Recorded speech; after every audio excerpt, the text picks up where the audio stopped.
বিসমিল্লাহির রহমানির রহিম। পরম করুণাময় ও অসীম দয়ালু আল্লাহর নামে শুরু।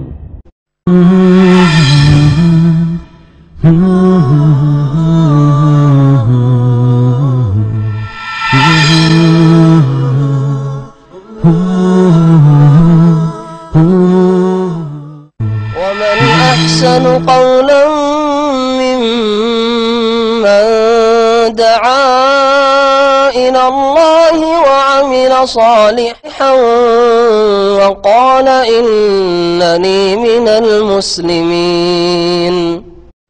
أعوذ بالله من الشيطان الرجيم. يا إبراهيم أعرض عن هذا إنه قد جاء أمر ربك وإنهم آتيهم عذاب غير مردود. ولما جاءت رسلنا لوطا سيء بهم وضاق بهم ذرعا وقال هذا يوم عصيب. وجاءه قومه يهرعون إليه ومن قبل كانوا يعملون السيئات قال يا قوم هؤلاء بناتي هن أطهر لكم فاتقوا الله ولا تخزون في ضيفي أليس منكم رجل رشيد. قالوا لقد علمت ما لنا في بناتك من حق وإنك لتعلم ما نريد. قال لو أن لي بكم قوة أو آوي إلى ركن شديد. قالوا يا لوط إنا رسل ربك لن يصلوا إليك فأسر بأهلك بقطع من الليل ولا يلتفت منكم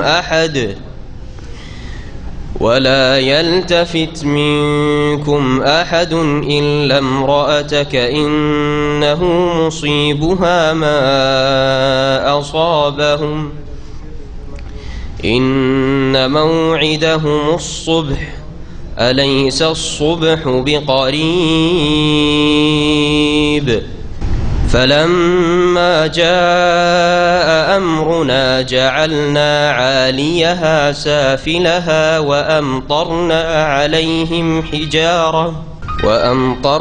عليهم حجارة من سجيل منضود مسومة عند ربك وما هي من الظالمين ببعيد. وإلى مدين أخاهم شعيبا قال يا قوم اعبدوا الله ما لكم من إله غيره ولا تنقصوا المكيال والميزان إني أراكم بخير وإني أخاف عليكم عذاب يوم محيط. ويا قوم أوفوا المكيال والميزان بالقسط ولا تبخسوا الناس أشياءهم ولا تعثوا في الأرض مفسدين. بقية الله خير لكم إن كنتم مؤمنين وما أنا عليكم بحفيظ. قالوا يا شعيب أصلاتك تأمرك أن نترك ما يعبد آباؤنا أو أن نفعل في أموالنا ما نشاء إنك لأنت الحليم الرشيد قال يا قوم أرأيتم إن كنت على بينة من ربي ورزقني منه رزقا حسنا وما أريد أن أخالفكم إلى ما أنهاكم عنه إن أريد إلا الإصلاح ما استطعت وما توفيقي إلا بالله عليه توكلت وإليه أنيب. السلام عليكم ورحمة الله وبركاته. بسم الله الرحمن الرحيم. الحمد لله رب العالمين والصلاة والسلام على سيد المرسلين نبينا محمد وعلى آله وصحبه أجمعين. أما بعد، فأعوذ بالله من الشيطان الرجيم. وإلى ثمود أخاهم صالحا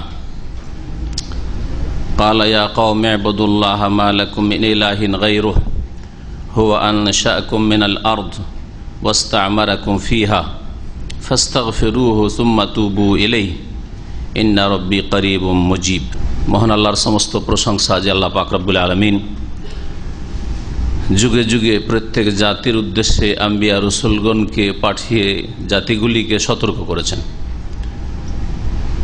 সে আল্লাহ পাকের যাবতীয় প্রশংসা যে আল্লাহ পাক রব্বুল আলামিন কোনো জাতিকে অতক্ষণ পর্যন্ত ধ্বংস করেন নাই যতক্ষণ পর্যন্ত তাদের ওজর অজুহাত শেষ না করে দিয়েছেন, তাদের কাছে সতর্ক বাণী না গিয়েছে। আল্লাহর পক্ষ থেকে আম্বিয়া রসুলগণ সত্য দিন তৌহিদ আল্লাহর মনোনীত দিন না নিয়ে পৌঁছেছেন। যখন তাদের কাছে দিন পৌঁছেছে আর তারা অমান্য করেছে, তখন আল্লাহ রাব্বুল আলামিন জাতিগুলিকে ধ্বংস করেছেন। সালাত এবং সালাম নাজিল হোক নবী মুহাম্মদ রাসূলুল্লাহ সাল্লাল্লাহু আলাইহি সাল্লামের উপর, যার জাতি কুরাইশদেরকেও, যারা ইসলাম নিয়ে এসছে ভালো কথা, আর না হলে ওই সব কাফের মুশরিকরা কুরাইশ যারা আরবদের মধ্যে সবচাইতে শ্রেষ্ঠ, যারা আল্লাহর ঘরের প্রতিবেশী ছিল, তাদেরকে আল্লাহ রাব্বুল আলামিন ছাড়েন নাই। যারা আল্লাহর দিনকে অস্বীকার করেছে, আল্লাহ রসুলকে অস্বীকার করেছে, তাদেরকে আল্লাহ পাক নিশ্চিহ্ন করে দিয়েছেন। আমাদের তাফসীর সূরা হুদ থেকে ধারাবাহিক চলছে। আজকে চতুর্থ পর্ব, আয়াত নম্বর 61 থেকে তাফসীর হবে। এই আয়াতগুলিতে আল্লাহ রাব্বুল আলামিন সামুদ সম্প্রদায়ের কথা উল্লেখ করেছেন, যেই জাতির কাছে রসুল পাঠিয়েছিলেন সালেহ আলাইহিস সালামকে। এদের এলাকা এই আরব দেশে, সৌদি আরবেই তাবুক এবং মদিনা মুনাওয়ারার মাঝখানে একটি শহর রয়েছে, যেটাকে বর্তমানে আল ওলা বলা হয়, আর সাধারণ লোকেরা মাদায়েনে সালেহ বা সালেহ আলাইহিস সালামের শহর বা এলাকা বলে জানে। যেই এলাকাটিকে নবী করিম সাল্লাল্লাহু আলাইহি ওয়াসাল্লামের হাদিসে 1400 বছর আগে আল হিজর বলা হয়েছে, এলাকার নাম হিজর বলা হয়েছে। আল্লাহ রাব্বুল আলামিন জাতির কথা উল্লেখ করেছেন, নবীকে আল্লাহ পাঠালেন, নবীর কথা যখন অস্বীকার করলো, তারপরে আল্লাহ রাব্বুল আলামিন যে মুজিজা পাঠিয়েছিলেন, মুজিজার সাথে তারা আল্লাহ রাব্বুল আলামিনের বিরুদ্ধাচরণ করে তারা সেই মুজিজাকে, আল্লাহর উষ্ট্রিকে জখম করলো, পরে মেরে দিল। আল্লাহর আযাব তখন তাদেরকে পকড়াও করলো। এই বিষয়টি কোরআন কারীমের কয়েকটি সূরাতে রয়েছে। আল্লাহ রাব্বুল আলামিন বিভিন্ন সূরাগুলিতে আলোচনা করেছেন নবী রসুলগণের ঘটনা। একটি ঘটনাকে কয়েক জায়গায় উপদেশের উদ্দেশ্যে, কোরআন কারীম কোনো কিস্সা কাহিনীর কিতাব নয়। কোরআন কারীম হচ্ছে জিকরা, উপদেশ। আর উপদেশের পদ্ধতি হচ্ছে যে মাঝে মাঝেই স্মরণ করা, না শুধু একবার বলে দিলে হয় না, মাঝে মাঝেই স্মরণ করাতে হয়। আল্লাহ রাব্বুল আলামিন ইরশাদ করেছেন, ওয়াইলা সামুদ আখাহুম সালেহা, আর সামুদ সম্প্রদায়ের উদ্দেশ্যে তাদের স্বজাতি তাদের ভাই সালেহ আলাইহিস সালামকে আমি প্রেরণ করেছিলাম। ও আরসালনা এখানে উজ্জ্ব রয়েছে, আমি রসুল করে পাঠিয়েছিলাম সামুদ সম্প্রদায়ের উদ্দেশ্যে। তাদের ভাই মানে বংশের দিক থেকে ভাই, দিনের ক্ষেত্রে ভাই নয়। সেই বংশেরই সামুদ সম্প্রদায়েরই ছিলেন সালেহ আলাইহিস সালাম, গোত্রের দিক থেকে, বংশের দিক থেকে। কালা, তিনি গিয়ে যে দাওয়াত দিলেন তা হচ্ছে আল্লাহর তৌহিদের দাওয়াত। এক আল্লাহর ইবাদত করো, তার সাথে আর কোনো ইলাহ উপাস্য নেই, সত্য মাবুদ নেই, সুতরাং আল্লাহ ছাড়া কারো পূজা করিয়ে না, উপাসনা করিয়ে না। এই দাওয়াতটি সমস্ত আম্বিয়া রাসূলগণের দাওয়াত। এই হচ্ছে আল্লাহ রাব্বুল আলামিনের আসমানি বিধান প্রত্যেকটি মানুষের জন্য, আদম আলাইহিস সালাম থেকে শুরু করে কিয়ামত পর্যন্ত। শিরকের ধর্ম আল্লাহ কখনো পছন্দ করেনি, কখনো নাজিল করেন না, মানুষরা তৈরি করেছে শিরক বহুত্ববাদ। আল্লাহ নাজিলকৃত দিনের মৌলিক বিষয়বস্তু, প্রথম যে বিষয়টি সেটি হচ্ছে এক আল্লাহ, যিনি সৃষ্টিকর্তা, যিনি মালিক, তার ইবাদত বন্দেগী হবে। তার গোলামদেরকে, তার দাসদেরকে, তার মখলুক সৃষ্টিদেরকে তার সাথে কোনো ক্ষেত্রে শরীক করা যাবে না। আর যদি কেউ আল্লাহর সাথে শরীক স্থাপন করে সবচেয়ে বড় অপরাধ করল। আল্লাহ রাব্বুল আলামিন বলছেন যে কালা, সালেহ আলাইহিস সালাম বললেন ইয়া কওমে, হে আমার সম্প্রদায়, ইয়া কওমি ছিল তাখফীফের জন্য, হালকা করার উদ্দেশ্যে ইয়াকে হযফ করা হয়েছে। মিমে জের এটি প্রমাণ করে যে ইয়া ছিল, ইয়া কওমে। আর না হলে এমনিতে যদি কাউকে ডাকেন যে হে মানুষ, তাহলে ইয়া রাজুলু। তাহলে যদি হে জাতি যদি এর উদ্দেশ্য হয়, হে আমার জাতি না বলে হে জাতি, তাহলে ইয়া কওম হইতো। আরবি গ্রামারে ইয়া কওম হয়ে থাকে, ইয়া রাজুলু, হ্যাঁ এইভাবে হয়ে থাকে, ইয়া জাইদু এইভাবে হয়ে থাকে, অর্থাৎ দাম্মা হয়ে থাকে, মাবনি আলা দাম্মা হয়ে থাকে। মোনাদা যদি মুফরাদ হয় তাহলে এখানে জের কাসরা রয়েছে, এই কাসরাই প্রমাণ করে যে এখানে ইয়া কওমি ছিল। আর ইয়া কাসরার দিকে টানে, ইয়াকে হযফ করে দেওয়া হয়েছে। এই কাসরাটি মিমে যে রয়েছে এটি প্রমাণ করে যে এখানে একটি ইয়া আছে, উজ্জ করা হয়েছে হালকা করার উদ্দেশ্যে। হে আমার সম্প্রদায়, উবুদুল্লাহ, তোমরা আল্লাহর ইবাদত করো। তাহলে সমস্ত আম্বিয়া রাসূলগণের দাওয়াত ইবাদতের দাওয়াত ছিল, তাওহীদুল ইবাদত। দাওয়াত রুবুবিয়তের ছিল না, যে আল্লাহর কাজে তাওহীদ প্রতিষ্ঠা করতে হবে, এটি দাওয়াত ছিল না। কারণ এটা অলরেডি ওরা জানতো, মানতো, স্বীকার করত। প্রত্যেকটি জাতি ওপর আল্লাহকে মানত। যতগুলি জাতি এসছে আল্লাহকে রব, আল্লাহকে সৃষ্টিকর্তা, আল্লাহ দাতা, এসব কথা মানত। হ্যাঁ, মুসলিম সমাজের যারা শিরিক করে কবর মাজার পূজা, ওরা রুবুবিয়তও শিরিক করে উলুহিয়াতের সাথে, ইবাদতের সাথে। কিন্তু আরব মুশরিকদের ক্ষেত্রে কোরআনে কারিমে বহু জায়গায় বর্ণনা করা হয়েছে। আর আগের যতগুলি জাতি ছিল সবগুলি জাতি আল্লাহকে সৃষ্টিকর্তা মানত, কিন্তু শিরক কোথায় করত? আমরা আমাদের ইবাদত বন্দেগীতে, কাজগুলিতে আল্লাহর সাথে কাউকে শরীক করতে পারবো না, এমনটা নয়। এগুলিতে আল্লাহকে হক দেব, আর আল্লাহর যারা বিশিষ্ট বান্দা রয়েছে, ওলি আউলিয়াই বলেন ওদের নাম, আর নেক লোকেরা, সৎ লোকেরাই বলেন, ওদেরকে শরীক করত। ওরা যখন মারা যেত, সে মূর্তির আকারে হোক অথবা তাদের কবর পূজা করে হোক। শিরক মানব জাতির মধ্যে এই দুটো রূপে প্রকাশ পেয়েছে। হয় নেক লোকদের, সৎ লোকদেরকে তাদের প্রতিমূর্তি তৈরি করে মূর্তি পূজা শুরু হয়েছে, প্রতিমা পূজা শুরু হয়েছে। আর না হলে তাদেরকে দাফন করে কবর মাজার পূজা শুরু হয়েছে। দুটোই একই রকমের শিরক। দুই শিরকে সামান্যতম কোনো পার্থক্য নেই, কোনো পার্থক্য নেই, একই হুকুম দুনিয়া এবং আখিরাতে। আল্লাহ রাব্বুল আলামিন আম্বিয়া রাসূলগণ এই জন্য ইবাদতের দাওয়াত দিয়েছে, তাওহীদুল ইবাদা। যেখানে আসল রোগ রয়েছে, রোগ সারাবার প্রয়োজন রয়েছে, যেই রোগ নেই সেই ওষুধ তো দেওয়ার প্রয়োজন নেই। তো তারা তো আল্লাহকে রব মানে, আল্লাহকে সৃষ্টিকর্তা মানে, আল্লাহর অস্তিত্ব মানে, তাহলে আবার ওই কথাগুলি তাদেরকে বলে দাওয়াত দিতে হবে না। হ্যাঁ, রুবুবিয়তের কথা আল্লাহ উল্লেখ করেছেন কোরআনে কারিমে, এবং আম্বিয়া রাসূলরা দাওয়াতে রয়েছে। এই উদ্দেশ্যে উল্লেখ করেছেন যে যাকে রব মানছো, যাকে সৃষ্টিকর্তা মানছো, যাকে মালিক মানছো, যাকে রিজিক দাতা মানছো, যাকে আসমান জমিনের মালিক মানছো, তিনি তো ইবাদতের হকদার। আবার যিনি সব কিছুর মালিক, তাকে বাদ দিয়ে আর কার পূজা করবে, কার উপাসনা করবে, কার ইবাদত করবে? তাওহীদে রুবুবিয়ত উল্লেখ করা হয়েছে তাওহীদে উলুহিয়ত ইবাদতের দলিল, প্রুফ হিসাবে। যিনি দাতা, তার ইবাদত বন্দেগী হবে, যিনি সৃষ্টিকর্তা তার ইবাদত বন্দেগী হবে। দেখেন এখানেও সাল্লাল্লাহু আলাইহি ওয়াসাল্লাম বলছেন উবুদুল্লাহ, তোমরা আল্লাহর ইবাদত বন্দেগী করো। আম্বিয়া রাসূলগণ তাওহীদুল হাকিমি আজকাল বলে থাকে এক শ্রেণীর লোকেরা, যারা রাজনৈতিক ব্যাখ্যা করে থাকে ইসলামের, অর্থাৎ ক্ষমতার তৌহিদ কায়েম করতে হবে। এই ক্ষমতার তৌহিদ কায়েম করতে হবে, এই দাওয়াত তো কোন নবী রাসূল দেননি। হ্যাঁ, উবুদুল্লাহ, আল্লাহর ইবাদত বন্দেগী করো বলেছেন। এই কথা বলেননি যে না ক্ষমতাটা হাতে নাও আর নেওয়ার পরে সবকে ঠিক করো, এই কথা বলেননি। সুতরাং এই ব্যাখ্যাটাও ভুল। তবে তাওহীদুল হাকিমিয়া আলাদা কোনো তৌহিদ নাই। 3 প্রকারে যে তৌহিদ রয়েছে তার মধ্যে তাওহীদে রুবুবিয়তের অন্তর্ভুক্ত। যিনি আল্লাহ সৃষ্টিকর্তা, যিনি আল্লাহ রিজিকের মালিক, তিনি আল্লাহ আদেশ নিষেধ দেওয়ার মালিক। আর যার আদেশ নিষেধ চলবে তার আদেশ নিষেধের বাস্তবায়ন করতে হবে আপনাকে আমাকে। সুতরাং তাওহীদুল হাকিমে বলে আরেকটি তৌহিদ একটা কিসিম আবিষ্কার করা, এর কোনো প্রয়োজন নেই। তাওহীদ রুবুবিয়তের মধ্যে তা শামিল রয়েছে। মা লাকুম মিন ইলাহিন গায়রুহু, তার ছাড়া আর তোমাদের কোনো ইলাহ নেই, মাবুদ নেই, উপাস্য নেই। হুয়া আনশাকুম মিনাল আরদ, তিনি তোমাদেরকে সৃষ্টি করেছেন মিনাল আরদ, এই জমিন থেকে, ভূমি থেকে, মাটি থেকে। ওয়াস্তামারাকুম ফিহা, আর মাটিতেই তোমাদেরকে আবাদ করেছেন, বসবাসের ক্ষমতা দান করেছেন। মাটি দিয়ে আল্লাহ সৃষ্টি করে, মাটিতে আল্লাহ পাক রব্বুল আলামিন আমাদেরকে বাসস্থান দান করেছেন, মাটিকে বসবাসযোগ্য করেছেন। ফাস্তাগফিরু, সুতরাং তোমরা আল্লাহর কাছে অতীতে যা হয়েছে তার জন্য ক্ষমা চাও, মার্জনা কামনা করা।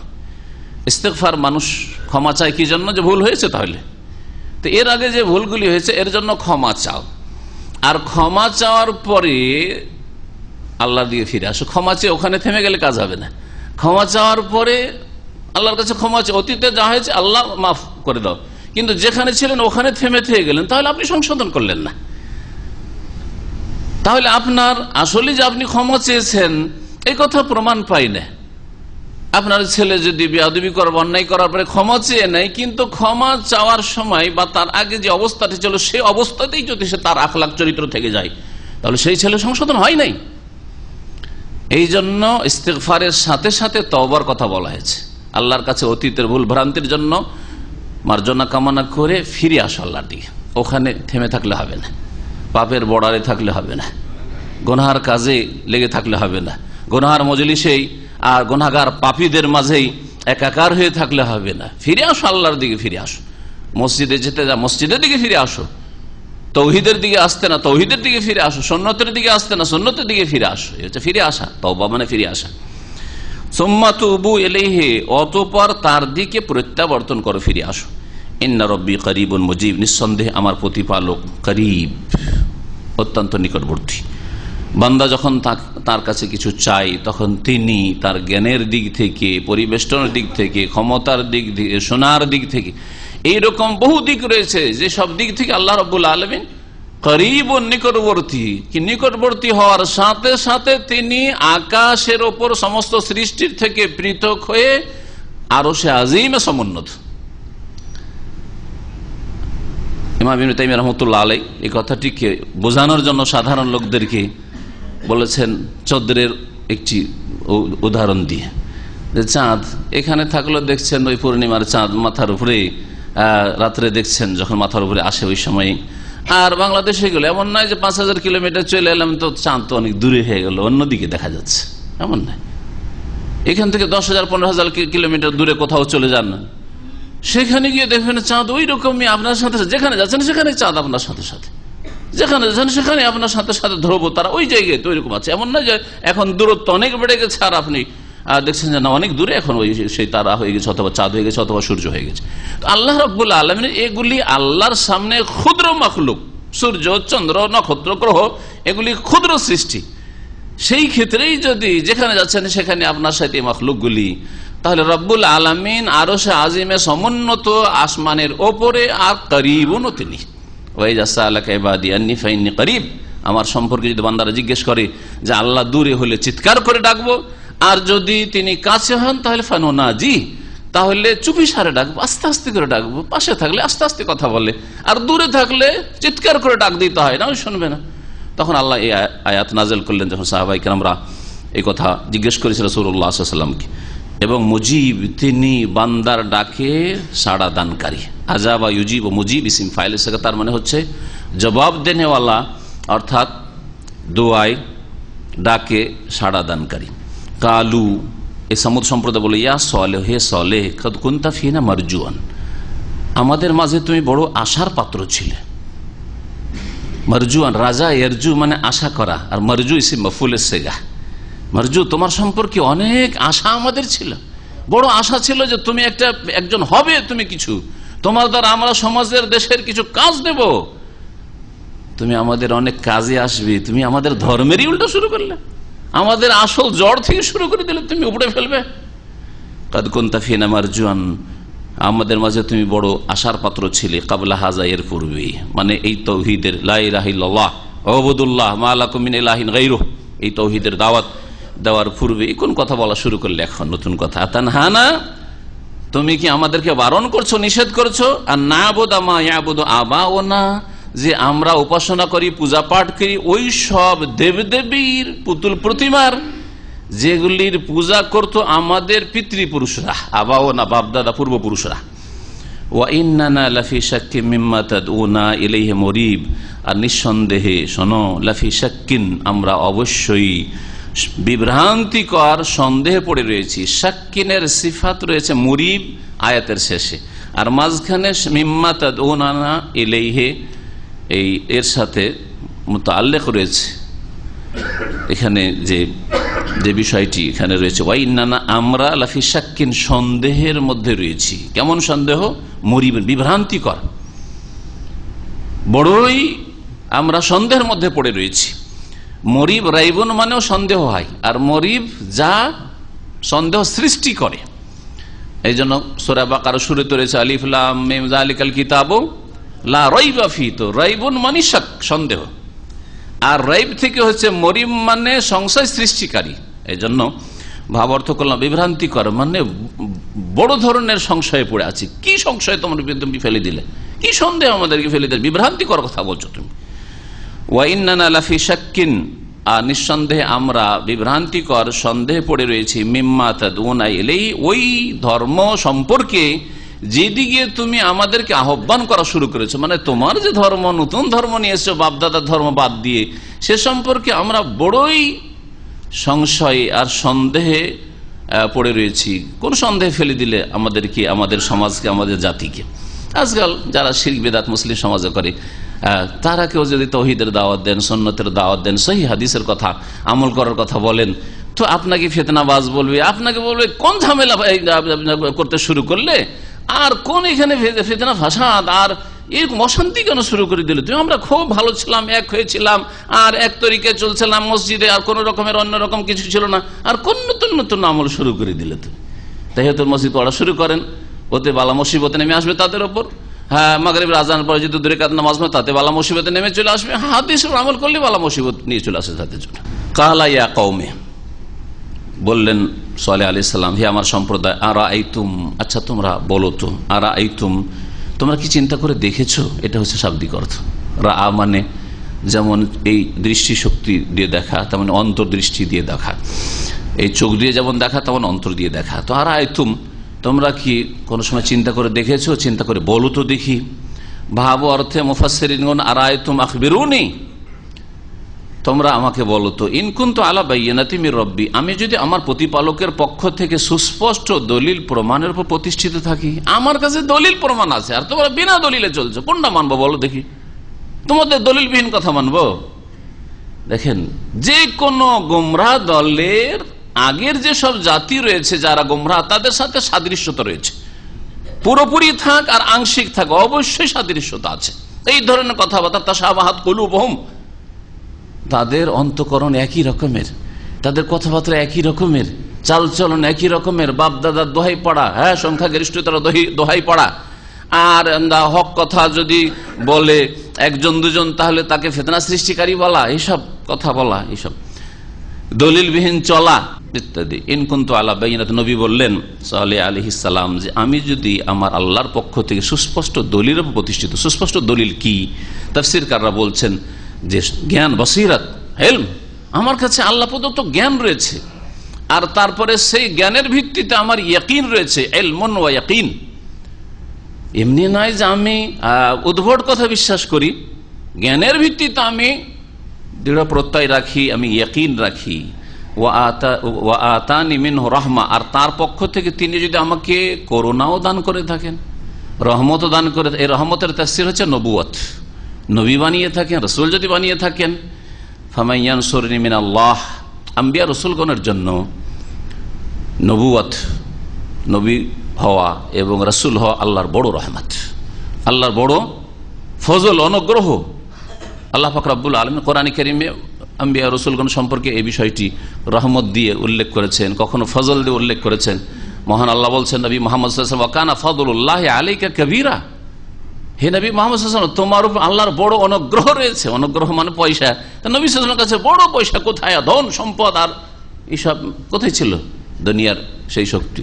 কিন্তু এখানে ফজলুল্লাহ বলতে আর কবির, সেই ফজলুল্লাহ আল কবির বলা হয়েছে, সেটা হচ্ছে নবুয়ত, রিসালাত, ওহির জ্ঞান, আর এই দুনিয়া আখিরাতে উচ্চ মর্যাদা ইত্যাদি। ওয়া কানা ফাদলুল্লাহি আলাইকা কাবীরা, হে নবী মুহাম্মদ সাল্লাল্লাহু আলাইহি ওয়াসাল্লাম, তোমার উপর আল্লাহর বড়ই অনুগ্রহ রয়েছে। ফামাইয়ানসুরনি মিনাল্লাহ, আমার কাছে স্পষ্ট দলিল প্রমাণ রয়েছে, আর আমাকে আল্লাহ নবুয়ত দিয়েছেন, আমার কাছে ওহী আসে, আর সেই ওহীর ভিত্তিতে যদি কথা বলি, তোমাদেরকে ভালো কথার দিকে ডাকি, আর তারপরে যদি তোমরা না মানো, আমিও ছেড়ে দিয়ে যদি চুপ হয়ে যায়, ফামাইয়ানসুরনি মিনাল্লাহ, আমি নীরব হয়ে গেলাম তোমাদের কথা শুনে, আমি আল্লাহর দিন পৌঁছাইলাম না, তাহলে আল্লাহর শাস্তি থেকে আমাকে কোন শক্তি রক্ষা করবে?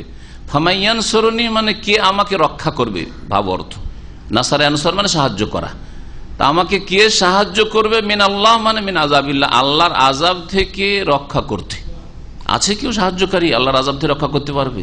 আম্বিয়া রাসূলগণও আল্লাহর আযাবকে ভয় করতেন, হ্যাঁ, কিন্তু পীর হয়ে গেলে দুনিয়া তো আল্লাহর আযাবের ভয় নেই, হাসরের মাঠেও আল্লাহর আযাবের ভয় নেই। বড় বড় জাহাজ নিয়ে নাকি মুরিদানদেরকে উঠিয়ে নিয়ে যাবে, কোনো ভয় নেই তাদের। সুবহানাল্লাহ, চিন্তা করতে পারছেন আপনি?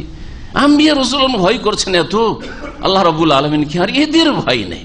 ইন আসাইতুহু, যদি আমি তার বিরুদ্ধাচরণ করি, নাফরমানি করি, ফামা তাজিদুনানি গায়রা তাখসীর, তোমাদের এসব কথা আমার ক্ষতিকেই একমাত্র বৃদ্ধি করবে। ফামা তাজিদুনানি, আমার কিছুই বাড়াবে না, একমাত্র গায়রা তাখসীর, ক্ষতি ছাড়া।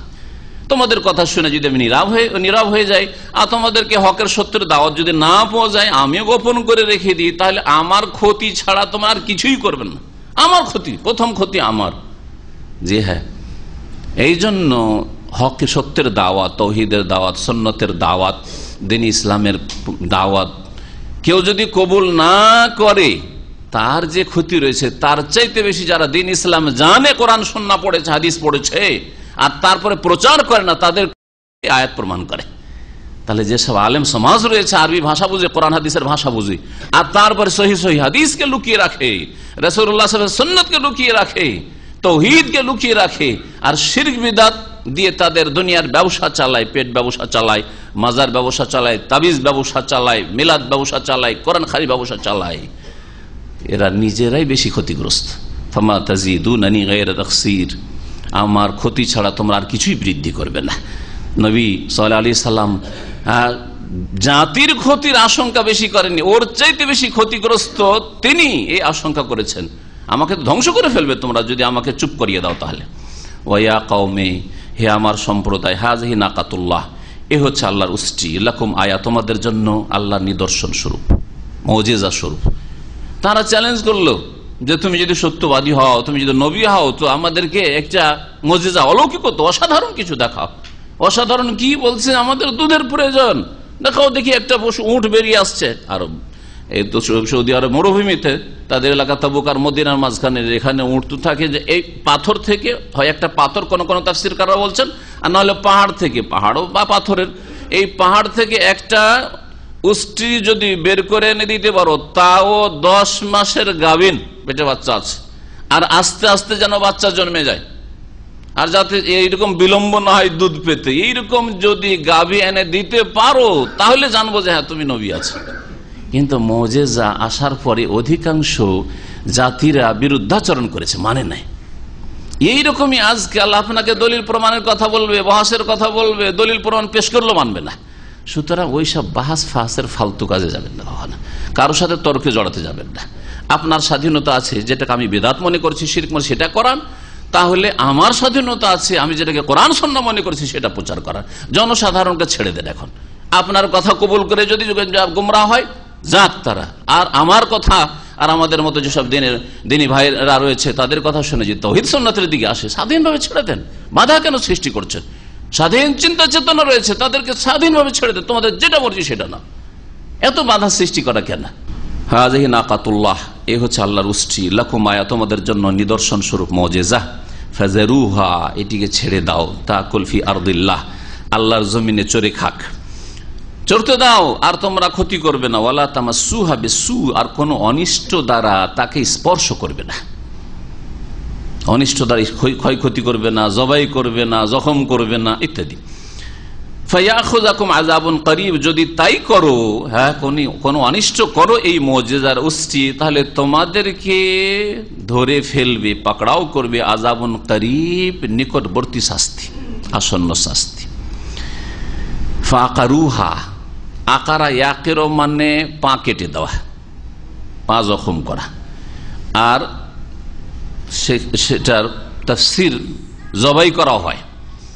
তো ওরা দুটোই কাজ করেছিল। শাব্দিক অর্থ সেখানে প্রথম পা কেটে দিয়েছিল, আর পা কেটে দেওয়ার পরে মুজিজার ওষ্টিটি যখন পড়ে গেল তখন তাকে জবাই করে দিল। আল্লাহ রাব্বুল কোরআনে কারীমে আকারা শব্দটি অনেকগুলি সূরাতে উল্লেখ করেছে। তার মধ্যে ছোট্ট সূরা যে আম্মা পারাতে রয়েছে, নাকাতাল্লাহি ওয়া সুকিয়াহা, হ্যাঁ, ফাকাযযাবুহু ফাআকারুহা, তারা নবীকে মিথ্যা জ্ঞান করলো, আর কি করলো, ফাআকারুহা, সেই উটনিকে জবাই করে দিল, পা কেটে দিল, তারপরে জবাই, যেমন তাফসীরে রয়েছে ফাআকারুহা, সে উটনিটিকে জবাই করে দিল।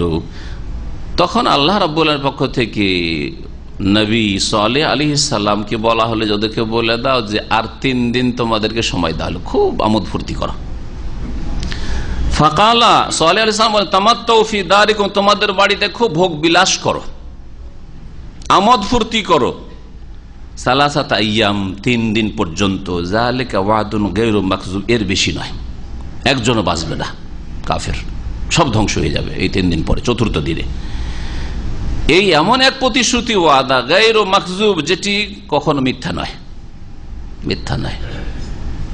তাফসীরকাররা কেউ কেউ লিখেছেন, তার মধ্যে জাযাইরি সাহেব, আবু বকর জাযাইরি আইসারুত তাফসীরে, যে 3 দিন তাদেরকে ভোগ বিলাস করার জন্য, আমোদ ফুর্তি করার জন্য আল্লাহ ছাড় দিলেন, 4 দিন ছাড় দিলেন না। এতে থেকে একটি মাসলা ইস্তেমবাদ করা যেতে পারে, সেটা হচ্ছে অধিকাংশ ফুকাহাদের মত সফরের ক্ষেত্রে, যে 4 দিন কোথাও আপনি অবস্থান করার জন্য যদি নিয়ত করেন, অলরেডি যাচ্ছেন একটা জায়গায়, রিয়াদ এখান থেকে বা মক্কা, 4 দিন মক্কাতেই থাকবো, একটি শহরে থাকবো, তাহলে আপনি মুকিম হয়ে গেলেন। 4 দিনের কম হলে মুকিম না আপনি। এই আয়াত থেকে ইস্তেমবাদ করেছেন। তারপরে এর সমর্থনে হাদিস রয়েছে, আর তারপরে সাহাবায়ে কেরাম আমল রয়েছে। আর এটাই ঠিক যে 4 দিনের কোথাও যদি আপনি অবস্থানে নিয়ত করে নেন আগে থেকেই যে 4 দিন বা তার বেশি থাকবো, তাহলে আপনি সেখানে গিয়েই মুকিম, আপনি পুরো নামাজ পড়া শুরু করবেন। যদি আপনি 3 দিন বা 2 দিনের নিয়ত থাকে, তাহলে আপনি 3 দিন থাকলেও সেখানে আপনি কসর করে নামাজ পড়বেন। দ্বিধা দ্বন্দ্বে আছেন, আমার 2 দিনে 3 দিনও হয়ে যেতে পারে, আবার 10 দিনও লাগতে পারে, তাহলে আপনি কসর করতেই থাকবেন যতক্ষণ পর্যন্ত কাজ না শেষ হচ্ছে। আজকে কাজ হলে আজকে চলে যাব, কালকে কাজ হলে কালকে চলে যাব, এরকম যদি মাস পার হয়ে যায় তাতে কোনো অসুবিধা নেই। আল্লাহ পাক রব্বুনা বলছেন, ফালাম্মা জা আমরুনা, যখন আমার নির্দেশ চলে আসলো আযাবের, নাজ্জাইনা সালেহান, তখন সালেহ আলাইহিস সালামকে আমি মুক্তিদান করলাম, রক্ষা করলাম। ওয়াল্লাযিনা আমানু মাহু বিরহমাতিন মিন্না, আর আমার অনুগ্রহে আমি তাদেরকেও রক্ষা করলাম যারা তার সাথে ঈমান নিয়ে এসেছিল, তার সাথী সঙ্গী যারা মুমিন মুমিনাত ছিল তাদেরকেও রক্ষা করলাম। অমিন খিজি ইয়াউমে ইজিন, আর সেই দিনের লাঞ্ছনা থেকে রক্ষা করলাম। ইন্না রাব্বাকা হুয়াল কাউইয়ুল আজিজ, নিঃসন্দেহে নবী মুহাম্মদ সাল্লাল্লাহু আলাইহি ওয়াসাল্লাম, তোমার প্রতিপালক তিনি বড় শক্তিমান, আল কাউই আল আজিজ, তিনি মহাপরাক্রান্ত। ওয়া আখাযাল্লাযীনা যালামুস সাইহা, আর ওই সব লোকদেরকে পকড়াও করলো যারা জালেম হয়েছিল। আসাইহাতু, ভয়ঙ্কর শব্দ, বিকট গর্জন, এমন এক গর্জন শব্দ হল যে তাতে সকলেই ধ্বংস হয়ে গেল, উপর হয়ে পড়ে থাকলো। আল্লাহ রাব্বুল বলছেন ফাসবাহু ফি দিয়ারিহিম জাসিমিন, তারা নিজেদের ঘর বাড়িতে উপুড় হয়ে পড়ে থাকলো, নতজানু হয়ে পড়ে থাকলো। জাসা ইয়াজসু মানেও নতজানু হয়ে পড়া, উপুড় হয়ে, আর জাসেম জাসামা থেকে ওর মানে হচ্ছে উপুড় হয়ে পড়ে থাকা, মুখের ভরে পড়ে থাকা। আল্লাহ রাব্বুল আলামিন এখানে সালেহ আলাইহিস সালামের জাতিকে ধ্বংস করেছেন কোন আযাব দিয়ে বললেন? বিকট শব্দ দিয়ে। আর সূরা আরাফে আল্লাহ রাব্বুল বর্ণনা করেছেন তাদেরকে ধ্বংস করা হয়েছে রাজফা দিয়ে। অন্য আয়াতে রয়েছে রাজফা মানে ভূমিকম্প দিয়ে, ভূমিকম্প। তো ভূমিকম্পের সাথে বিকট শব্দ ছিল, ভূমিকম্পের সাথে বিকট শব্দ ছিল। কি ভয়ঙ্কর অবস্থা সৃষ্টি হতে পারে! একদিকে বিকট শব্দ, এই আযাবই যথেষ্ট ছিল, তার সাথে সাথে ভূমিকম্প। এইভাবে আল্লাহ রাব্বুল আলামিন ধ্বংস করেছেন। আল্লাহ পাক বলছেন কাআল্লাম ইয়াগনাউ ফিহা, এমন মনে হচ্ছিল ওই জনপদ দেখে যে তারা যেন ওখানে কোনোদিন বসবাসই করেনি, কোনো লোকই ছিল না মনে হচ্ছে, জনশূন্য এলাকা। আলা, শুনে রাখো, ইন্না সামুদা কাফার রাব্বুহুম, সামুদ সম্প্রদায় তাদের রবের সাথে কুফরি করেছিল, আল্লাহর বিধানকে অস্বীকার করেছিল। আলা, শুনে রাখো, বুদান লি সামুদ, দূর করে দেওয়া হয়েছে সামুদ সম্প্রদায়কে, আল্লাহর রহমত থেকে দূর করে দেওয়া হয়েছে। ওয়ালাকাদ জাআত রাসূলুনা ইব্রাহিম বিল বুশরা, এখানে ইব্রাহিম আলাইহিস সালামের কথা অল্প কিছু উল্লেখ করেছেন। আর তারপরে ইব্রাহিম আলাইহিস সালামের যুগেই ইব্রাহিম আলাইহিস সালামের ভ্রাতুষ্পুত্র লূত আলাইহিস সালাম আরেক নবী ছিলেন। আর লূত আলাইহিস সালামের জাতির যে সমকামিতার জঘন্য ব্যবহার আচরণ ছিল, যেটা মানুষের প্রকৃতি বিরোধী, বরং পশু প্রকৃতি বিরোধী। পশু পুরুষ নরের কাছে যায় না, হ্যাঁ, নর মাদি খুঁজে। তো এইরকম জঘন্য নিকৃষ্ট কাজ প্রথম শুরু করে মানব জাতির ইতিহাসে এই লূত আলাইহিস সালামের জাতি, যারা সাদ্দম এলাকায় বসবাস করত, যে এলাকাটি মৃত সাগরের কাছাকাছি। আল্লাহ ধ্বংস করে মৃত সাগরের একটা অংশ বানিয়ে দিয়েছেন। আল্লাহর এত গজব এই জনপদের ওপর ছিল যে আল্লাহ ওই জমিনকে আর জমিনে রাখেননি, সমুদ্রে এর অংশ বানিয়ে দিয়েছেন। তো আল্লাহ রাব্বুল আলামিন বলছেন ইব্রাহিম আলাইহিস সালামের কথা যে ওয়ালাকাদ জাআত রাসূলুনা ইব্রাহিম বিল বুশরা, আর নিঃসন্দেহে এসেছিল আমার দূতগণ, মানে ফেরেশতারা, জিবরাইল, মিকাইল, অন্যান্য ফেরেশতারা ইব্রাহিম আলাইহিস সালামের নিকটে বিল বুশরা, সুসংবাদ নিয়ে এসেছিল। ফেরেশতারা আল্লাহর তরফ থেকে সুসংবাদ নিয়ে। সুসংবাদ কিসের? ইব্রাহিম আলাইহিস সালামকে আল্লাহ সন্তান দেবেন। কোন সন্তান? প্রথমটি না দ্বিতীয়টি? ইসমাইলের কথা না ইসহাকের কথা? না না, এখানে ইসহাকের কথা রয়েছে। আল্লাহ রাব্বুল আলামিন ইব্রাহিম আলাইহিস সালামকে দুই ছেলের দুইবারে সুসংবাদ দিয়েছেন। একবার ইসমাইল আলাইহিস সালামের সুসংবাদ দিয়েছেন, যার জন্ম হাজারের পেট থেকে, আর একবার সুসংবাদ দিয়েছেন ইসহাক আলাইহিস সালামের, যার জন্ম সারার পেট থেকে। ইসমাইলের জন্ম আগে, আর তারপরে ইসহাক আলাইহিস সালামের জন্ম। এখানে ইসহাক আলাইহিস সালামের সুসংবাদের কথা রয়েছে। আর ফাবাশশারনাহু বিগুলামিন হালিম ওয়া ক্বালা ইন্নী যাহিবুন ইলা রাব্বি সাইরাব্বি হাবলি মিনাস সালিহিন ফাবাশশারনাহু বিগুলামিন হালিম যেখানে রয়েছে, সেই সুসংবাদ হচ্ছে সহিষ্ণু ধৈর্যশীল ইসমাইল আলাইহিস সালামের সুসংবাদ আল্লাহ রাব্বুল আলামিন ইব্রাহিম আলাইহিস সালামকে দিয়েছিলেন। ইব্রাহিম আলাইহিস সালামের কাছে সুসংবাদ নিয়ে ফেরেশতারা আসলেন। কালু, এসে ফেরেশতারা বললেন সালামান, মানে সাল্লামনা আলাইকা সালামান, হে ইব্রাহিম আপনাকে আমরা সালাম বলছি। এখানে সালামানকে ফাতা জবর হয়েছে, এটা মফুল মুতলাক, সাল্লামনা সালামান, আমরা সালাম বলছি।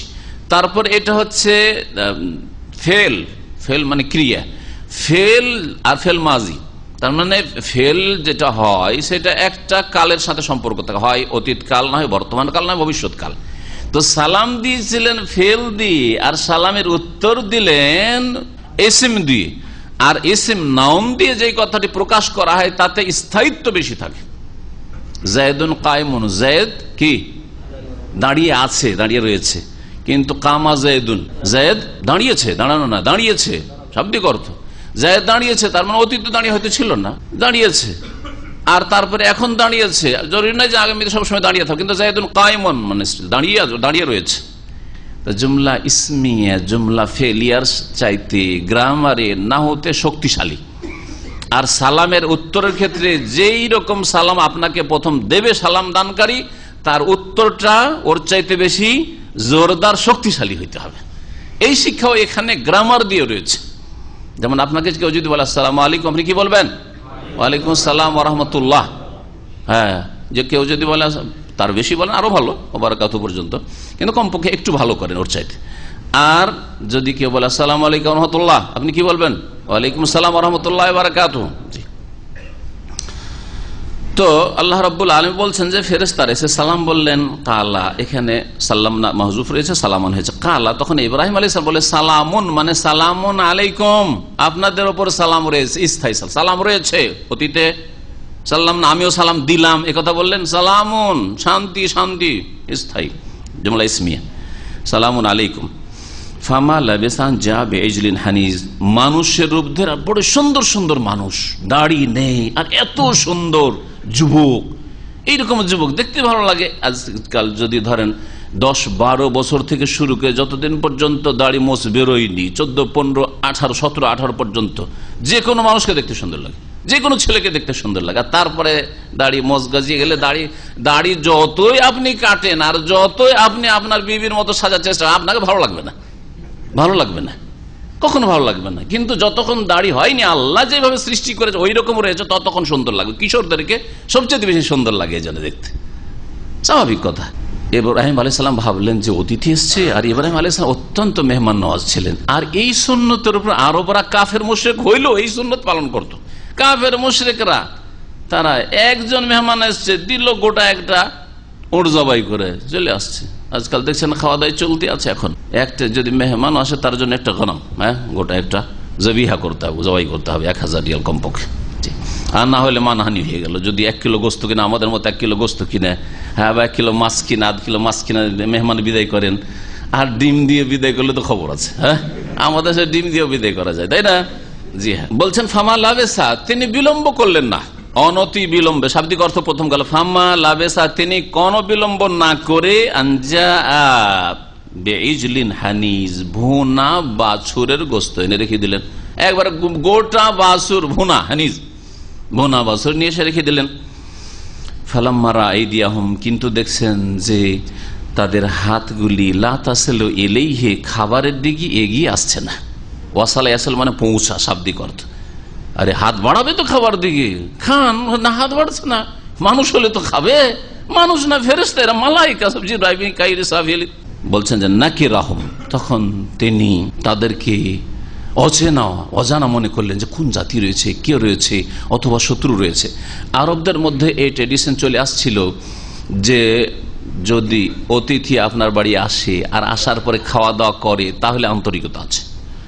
আর খাওয়া দাওয়া দিচ্ছেন, আপ্যায়ন করছেন, খাওয়া দাওয়া যদি গ্রহণ না করে, তার মানে অন্তরে কোন রকমের কি আছে, ভেজাল আছে, অসৎ উদ্দেশ্য নিয়ে এসছে। হ্যাঁ, ডাকাতি করার জন্য এসছে, চিন্তার জন্য এসছে, মারপিট করার জন্য এসছে, কোন করার জন্য এসছে, ভয়, হ্যাঁ, কোন ক্ষতি নিয়ে এসছে। এই ভয় পেয়ে গেলে তিনি দেখি কি ব্যাপার, খাচ্ছে না কেন। আমার দেশে বিবাহ শাদীর জন্য যখন ওই পাত্রী দেখতে যায়, পাত্রী দেখতে গিয়ে এই ট্রেডিশন আমার দেশে আছে, যদি খাওয়া দাওয়া করে নাই তার মানে মেয়ে পছন্দ হয়ে গেছে, আমাদের অঞ্চলে আছে। আর যদি খাওয়া দাওয়া না করে, চা বিস্কিট খেয়ে চলে আসে, খাওয়া দাওয়া না খাওয়া দাওয়া করবো না, খাওয়া দাওয়া করবো না, তাহলে মেয়ে পক্ষে সন্দেহ হলে যে নারী পছন্দ হয়নি। আছে আপনাদের দিকে? এটা আমাদের দিকে আছে। দেখলেন যে কি নাকিরাহুম মাজির শেখা, নাকিরা এনকারুম মানে হচ্ছে অজানা মনে করা, অচেনা মনে করা। আরে কি রে, এরা কি ব্যাপার? হ্যাঁ, তিনি হতভম্ব হলেন বলতে পারেন, অদ্ভুত মনে করেন। নাকিরাহুম, তাদেরকে অদ্ভুত মনে করলেন, যাই বলেন, কিন্তু শাব্দিক অর্থ প্রথম বলে দিলাম। শাব্দিক অর্থগুলি আমি বলার চেষ্টা করি এই জন্য যে যাতে করে কোরআনের ভাষার কাছাকাছি আসতে পারে। যারা কোরআন অধ্যয়ন করতে চায়, তাফসীর আরবির সাথে নিজেকে সম্পৃক্ত করতে চায়, তাদের জন্য সহজ হয়ে যায়। ওয়া আউজাসা মিনহুম খিফা, এবং তাদের পক্ষ থেকে তিনি ভয়ে শঙ্কিত হলেন। আউজাসা মানে ভয় পাওয়া, আর খিফাতুন ওর তাকিদ হয়ে গেল। আউজাসা মিনহুম খিফা, তাদের তরফ থেকে ভয়ে ভীত হয়ে গেল। কি ব্যাপার, ভয়, স্বাভাবিক ভয়, খাচ্ছে না।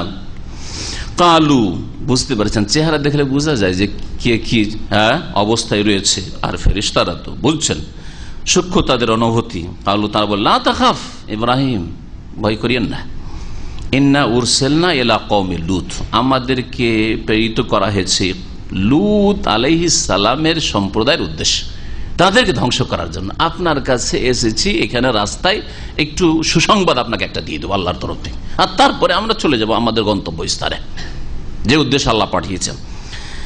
ওমরাতুহু কায়েমা, আর ইব্রাহিম আলাইহিস সালামের স্ত্রী পর্দা দাঁড়িয়েছিলেন, কায়েমা দাঁড়িয়েছিলেন। ইব্রাহিম আলাইহিস সালামের স্ত্রী দাঁড়িয়ে শুনছেন। মেহমানরা আমাদের বাড়িতে গেলে মহিলারা কিন্তু শুনে যে কি কথা হচ্ছে না হচ্ছে, মজলিসে শোনে না, শুনতে থাকে, কিন্তু ওরা সময় সুযোগ পেলে শোনে। তো ওইরকম মহিলা শুনছে দাঁড়িয়ে দাঁড়িয়ে দরজার কাছে। ফাদাহিকাত, এই কথা শুনে যে ভয় করিও না ইব্রাহিম, আমাদেরকে আসলে পাঠানো হয়েছে আল্লাহর তরফ থেকে লূত আলাইহিস সালামের জাতির উদ্দেশ্যে, ওই জাতিকে ধ্বংস করবো আমরা। এই শুনে মহিলা সারা আলাইহিস সালাম হেসে দিলেন, ফাদাহিকাত, হাসলেন। ফাবাশশারনাহা বিইসহাক, অতঃপর আমি, আল্লাহ বলছেন, বাশশারনাহা, ওই মহিলাকে সারাকে, কারণ ইব্রাহিম আলাইহিস সালামের তো এক ছেলে হয়েছে, যদি অন্য স্ত্রীতে, কিন্তু সারার কোনো ছেলে নেই, নিঃসন্তান, তো তার জন্য আরো বেশি সুসংবাদ, এই জন্য তার কথা বলা হয় ফাবাশশারনাহা, যদিও সুসংবাদ এটা ইব্রাহিম আলাইহিস সালামের জন্য। সেই মহিলাকে সুসংবাদ দিলাম ইসহাক, ইসহাকের, দেখলেন ইসহাকের, এখানে ইসমাইলের নয়, আরো আল্লাহ অতিরিক্ত বোনাস শুনিয়ে দিচ্ছেন এক্ষুনি, ওয়ামি ওয়ারা ইসহাক, আর ইসহাকের ঘরে, ইসহাকের পরে ইয়াকুবেরও সুসংবাদ দিয়ে দিলাম। ইসহাক তো পয়দা হবে, আর ইসহাকের ঘরে তোমার নাতি যেটা পয়দা হবে, সেটা হচ্ছে আমাদের অঞ্চলে পোতা বলা হয়, আর অনেক আপনার ছেলের ঘরের নাতি আর মেয়ের ঘরের নাতি, এই জন্য আপনাদের নাতি বলছি। তো ইসহাকের ঘরে ইয়াকুবও জন্মাবে, ওই সুসংবাদও দিলাম, আর ইসহাকও নবী হবে আর ইয়াকুব নবী হবে, এই সুসংবাদ আল্লাহর অগ্রিম শুনিয়ে দিলেন। আর বার্ধক্যে বুড়ি হয়ে গেছেন সারা, ইব্রাহিম আলাইহিস সালাম বৃদ্ধ, ইব্রাহিম আলাইহিস সালামের বয়স তখন 100 বছর, সারার বয়স তাফসীরকাররা লিখেছেন তখন 95 বছর। জি হ্যাঁ, 95 বছর। এর থেকে বোঝা যায় যদি 5 বছরের পার্থক্য হয়, তো স্বামী স্ত্রীর বয়সে যদি 5 বছর পার্থক্য থাকে তো এটা কোনো অসুবিধার কারণ না। কিন্তু 20 বছরের ছোট বড়, আজকাল যেমন 40 বছর 50 বছর বিয়েই করছে না, 40 বছর বয়সে আপনি পায়ে দাঁড়াবেন, আর 50 বছর, অনেকে 50 বছর বয়সে, বা বিদেশ থেকে যাচ্ছেন না, বিয়েও করছেন না, যাচ্ছেন তো ছুটি কাটিয়ে চলে আসে, তো পয়সা আর পয়সা, বিয়ে করেছেন না, আর গিয়ে আবার খুঁজছেন 15 থেকে 18 হইতে হবে। হ্যাঁ, অযৌক্তিক কথা, এটা ভালো কথা নাই। এই জন্য ভালোবাসা আসলে যেমন হওয়া উচিত তেমন হয় না, যার ফলে বিভিন্ন রকমের অশান্তি দেখা যায়, অথবা খেয়ানত দেখা যায়। এই যে সারা আলাইহিস সালাম হাসলেন, কেন হাসলেন? মহিলা দাঁড়িয়েছিল আর শুধু এইটুকু শুনলো যে লূত আলাইহিস সালামের জাতির উদ্দেশ্যে আমরা প্রেরিত হয়েছি, এই শুনে ফাদাহিকাত, আল্লাহ বলছেন যে হেসে দিল। লূত আলাইহিস সালামের জাতিকে ধ্বংস করা হবে, এটা একটি তাফসীর। তাহলে আয়াতের তরতিব, সিরিয়াল ঠিক আছে, বোঝা গেছে যে যেমনই শুনলেন যে লূত আলাইহিস সালামের জাতির উদ্দেশ্যে আল্লাহ ফেরেশতাদের পাঠিয়েছেন লূত আলাইহিস সালামের জাতিকে ধ্বংস করতে, তখনই খুশিতে হেসে দিয়েছেন যে যাক ভালো হয়েছে। তার মানে তার কাছে খবর, নবীর স্ত্রী খবর ছিল যে লূত আলাইহিস সালামের জাতি বড় বদ জাতি, নিকৃষ্ট জাতি, আল্লাহর আযাব আসার প্রয়োজন। যেমনই শুনতে পেয়েছেন যে আল্লাহর আযাব চলে এসছে, তখন হেসে দিয়েছেন, খুশিতে আনন্দ, খুশি হয়েছেন তিনি। আর একদল বলছে যে না, ওই জন্য হাসেননি, সুসংবাদ পেয়ে হেসেছেন, তবে আয়াতে তরতিব ফা দিয়ে তরতিব বোঝানো হয়নি। তাহলে কি রয়েছে এখানে? রয়েছে যে তাকে সুসংবাদ যখন দেওয়া হলো তখন তিনি হেসেছেন, সুসংবাদ যখন দেওয়া হলো ইসহাকের তখন তিনি হেসেছেন। এটা হচ্ছে দ্বিতীয় মত, আল্লাহু আ'লাম। কালাত, তিনি বললেন, কে? কালাত, সারা। কালাত পুরুষ হলে কালা হবে, ইব্রাহিম বলে বললেন, ইয়া ওয়াইলাতা, হাই রে ভাগ্য, ইয়া ওয়াইলাতা, এর শাব্দিক অর্থ এমনি হাই সর্বনাশ। হ্যাঁ, ওয়াইলুন মানে সর্বনাশ, হাই সর্বনাশ। তো অনেক সময় সর্বনাশ বলে উদ্দেশ্য সর্বনাশ থাকে না, আমরা বলি না, ভালো কথা শুনে মানে হাই সর্বনাশ, কি করেছিস তুই রে, অথচ কোনো খারাপ কাজ করেনি, হয়তো এটা অদ্ভুত কাজ করেছ তুই। ইয়া ওয়াইলাতা, হাই রে ভাগ্য, হাই ভাগ্য, আহলেদু ওয়ান আজুজ, আমি আবার সন্তান জন্ম দেব, ওয়ান আজুজ, অথচ আমি একজন বৃদ্ধা বুড়ি, ওয়াহাজা বালি শাইখান, আর এই যে আমার স্বামী সেও তো বৃদ্ধ, স্বামীও বৃদ্ধ 100 বছর, আমি 95 বছর, আমাদের আর বাচ্চা হবে? হ্যাঁ, এ কেমন কথা? ইন্না হাযা লাশাইউন আজীব, নিঃসন্দেহে এটি তো বড় আশ্চর্যজনক বিষয়, হ্যাঁ, বিস্ময়কর বিষয়। কালু, তখন ফেরেশতারা বলছেন, ফেরেশতারা তাহলে মালায়েকা কথা বলছেন সারার সাথে, এখন আতাজাবিনা মিন আমরিল্লাহ, আল্লাহর নির্দেশ সম্পর্কে তুমি আশ্চর্য হচ্ছ? এটা কোনো বিস্ময়কর হলো? আল্লাহর জন্য কোন বললে বিনা কোনো পার্থিব উপায় আল্লাহ দিতে পারেন।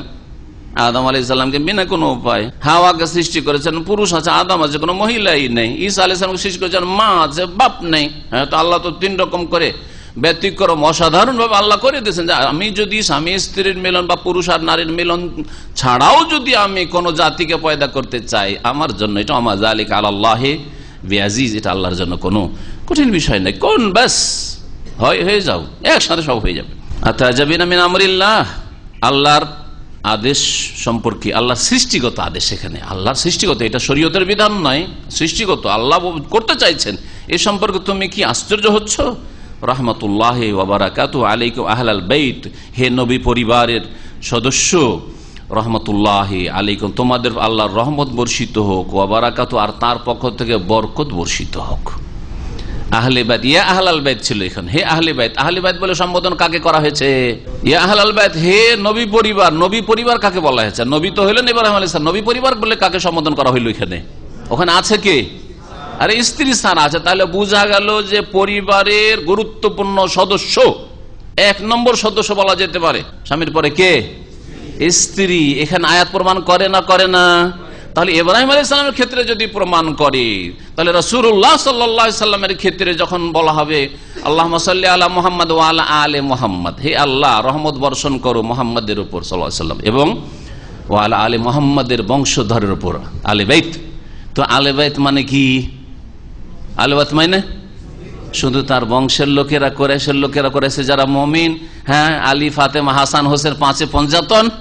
এই যে রাফেজি শিয়াদের ভ্রান্ত মতবাদ, রাফেজিরা নবী সাল্লাল্লাহু আলাইহি বিবিদেরকে এই আলে বাইত থেকে আউট করে দিয়েছে, বলছে না না না, আলে বাইত নাই। তাদের গুমরাহি স্পষ্ট করার জন্য আর এই আয়াত দ্বারা তাদের খণ্ডন করার জন্য আপনাদেরকে আমি সচেতন করছি। জি হ্যাঁ, এখানে আলে বাইত বলে স্ত্রীকে বোঝানো হয়েছে, সারাকে যখন বোঝানো হয়েছে, তো রাসূলুল্লাহ সাল্লাল্লাহু আলাইহি ওয়াসাল্লামের ক্ষেত্রেও প্রথম আলে বাইত তার বিবিগণ উম্মাহাতুল মুমিনিন, আর তারপরে তখন তার সাথে সাথে তার মেয়ে, নাতিরা, হাসান, হোসেন, সেগুলি তারপরে তার বংশের লোকেরা। আমার পরিবার যদি বলা হয়, তো আমার ভাই বেরাদরকে নেবেন আর আমার স্ত্রীকে উপেক্ষা করবেন, অন্য বংশ থেকে এসেছে সেজন্য, এটা অযৌক্তিক কথা। আমার পরিবারের সদস্য হয়ে গেছে, আপনার পরিবারের সদস্য হয়েছে আপনার বিবি। সুতরাং যে সলাতে ইব্রাহিমী দুরুদে যে রয়েছে, আল্লাহ বারিক আলা মুহাম্মদ, আল্লাহুম্মা সাল্লি আলা মুহাম্মদ ওয়া আলা আলি মুহাম্মদ, আলি মুহাম্মদ মানে নবী সাল্লাল্লাহু আলাইহি সাল্লামের বিবিগণ, ছেলে মেয়েরা, তারপরে তার বংশের মুমিন মুমিনাত যারা। এইরকমই শুনে রাখেন, সূরা আহজাবে রয়েছে, ইন্নামা ইউরিদুল্লাহু আন ইউযহিবা আনকুম রিজসা আহলাল বাইত। আল্লাহ পাক রব্বুল নবী মুহাম্মদ সাল্লাল্লাহু আলাইহি সাল্লামের পরিবার সম্পর্কে বলছেন ইন্নামা ইউরিদুল্লাহ। আরো খণ্ডন শুনেলেন রাফেজি শিয়াদের।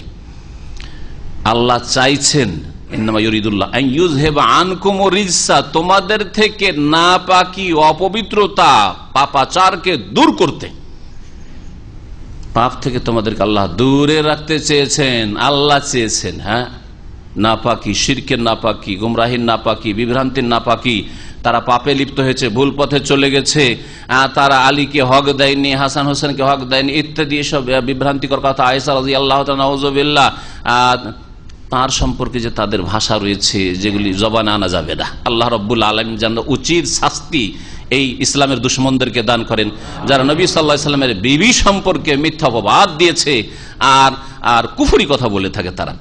তো বলছিলাম যে আল্লাহর এই আয়াতে খণ্ড রয়েছে এদের। আল্লাহ নাপাকি দূর করতে চান। আহলাল বাইতে, হে আহলে বাইত, ইয়া আহলাল বাইতে, এখানে নবী পরিবারকে বোঝান, নবী পরিবার থেকে আল্লাহ নাপাকি দূর করতে চান।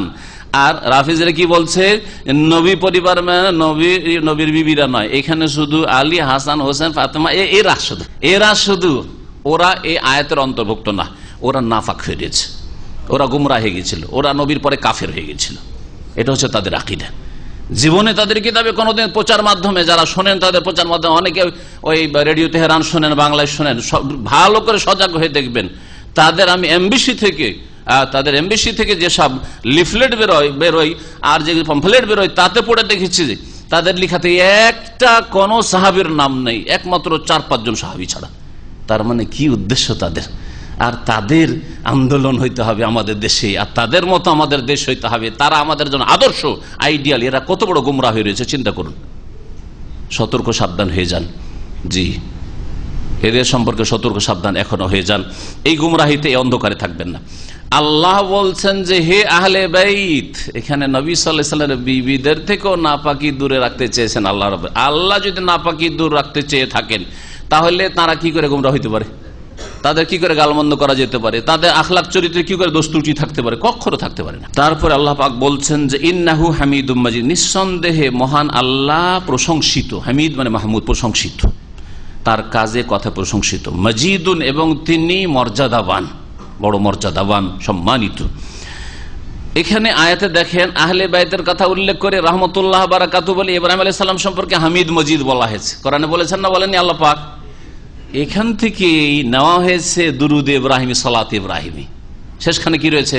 আল্লাহুম্মা সাল্লি আলা মুহাম্মদ ওয়া আলা আলি মুহাম্মদ কামা সাল্লাইতা আলা ইব্রাহিম ওয়া আলা আলি ইব্রাহিম ইন্নাকা হামিদুম মাজিদ। ওখানে আল্লাহুম্মা বারিক আলা মুহাম্মদ ওয়া আলা আলি মুহাম্মদ কামা বারাকতা আলা ইব্রাহিম ওয়া আলা আলি ইব্রাহিম ইন্নাকা হামিদুম মাজিদ। দেখলেন মিল? জি, ইব্রাহিম আলাইহিস সালাম সম্পর্কে যেই ভঙ্গিমা আল্লাহ রাব্বুল এখানে বলেছেন, সেইভাবে আল্লাহ রাব্বুল আলামিন নবী মুহাম্মদ সাল্লাল্লাহু আলাইহি ওয়াসাল্লাম এবং তার আলে বাইত, তার পরিবার পরিজন, আত্মীয় স্বজন, মুমিন মুমিনাত যারা, তাদের উপর সালাত এবং বরকত পেশ করতে বলেছেন। ফালাম্মা যাহাবা আন ইব্রাহিম আর-রাউ, যখন ইব্রাহিম আলাইহিস সালাম ভয় ভীতি দূর হলো, প্রথম তো শঙ্কিত ছিলেন, ভয় ভীত যে আরে কি কে আসলো রে, কি হইল রে, কিন্তু ভয় দূর হয়ে গেল। এখন যখন সাহস পেলেন যে না এরা ফেরেশতা এসেছেন, ভয় দূর হলো। ওয়াজাআত হলো বুশরা, আর তার কাছে সুসংবাদও চলে আসলো ছেলের। ইউজাদিলুনা ফি কওমি লূত, তখন আমাদের সাথে ফেরেশতারা বলছেন আমাদের সাথে লূত আলাইহিস সালামের জাতি সম্পর্কে বাক বিতণ্ডা শুরু করলেন। জাদাল মানে তর্ক করা। তর্ক ছিল কি, যে আপনারা বলছেন যে ওই লূত আলাইহিস সালামের এলাকা কারিয়াত সদ্দমকে ধ্বংস করে দেব, আপনারা জানেন না যে ওখানে কি আছে? যে কি আছে এগুলি কথোপকথন। কি আছে ওখানে? লূত আছে, ইন্না ফিহা লূতান, অন্য আয়াত রয়েছে, সেখানে লূত আছে, আর লূতের মেয়েরা আছে, ওরা মুমিন মুমিনাত। আপনি কি করে, আপনারা কি করে ধ্বংস করতে যাচ্ছেন সবাইকে? এই কথাগুলিকে এখানে বলা হয়েছে মুজাদালা, অর্থাৎ বাকবিতণ্ডা বা তর্কে জড়িয়ে যাওয়া। ইন্না ইব্রাহিম আলা হালিমুন আওয়াহুম মুনিব, ইব্রাহিম আলাইহিস সালামের তিনটি সুন্দর, বড় সুন্দর চমৎকার গুণ বলা হয়েছে। এই প্রত্যেকটি গুণ যদি আমাদের মধ্যে থাকে, কিছুটা থাকে, তাহলে আমাদের কারো সাথে কলহবিবাদ হবে না, আর পাপে লিপ্ত হবেন না, সর্বদা আল্লাহ অভিমুখী থাকবেন। দেখেন কত সুন্দর গুণগুলি। ইন্না ইব্রাহিম, আল্লাহ সার্টিফিকেট দিচ্ছেন ইব্রাহিম আলাইহিস সালাম, নিঃসন্দেহে ইব্রাহিম আলাইহিস সালাম হালিম, নিঃসন্দেহে। এক তো ইন্না নিঃসন্দেহে, হালিম অবশ্যই কি ছিলেন? হালিম, বড় সহিষ্ণু ছিলেন, সহনশীল ছিলেন। আওয়াহুন, আওয়াহ মানে হচ্ছে কোমল হৃদয়, কোমল হৃদয়। কোমল মানে হচ্ছে কোমল, মানে কি নরম, আর কমল পদ্ম। মাশাআল্লাহ, এক দুটো আছেন 71-এর মাশাআল্লাহ সাকসেস, আর বাকিগুলো আপনার কি 71-এ কি করেছেন? বাংলা স্বাধীন বাংলা জানেন।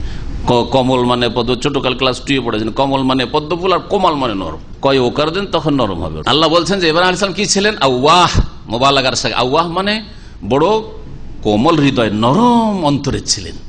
নরম অন্তরে যদি হয়ে যান তো কখনো অহংকার হবে না, নরম অন্তরে হয়ে যান তো কখনো ঝগড়া বিবাদ হবে না, নরম অন্তর হয়ে যান তো কখনো এই রকমের কলহ অশান্তি আপনার পরিবারে, আপনার সমাজে, আপনার যেখানে আছেন আপনি কোনো জায়গায় হবে না।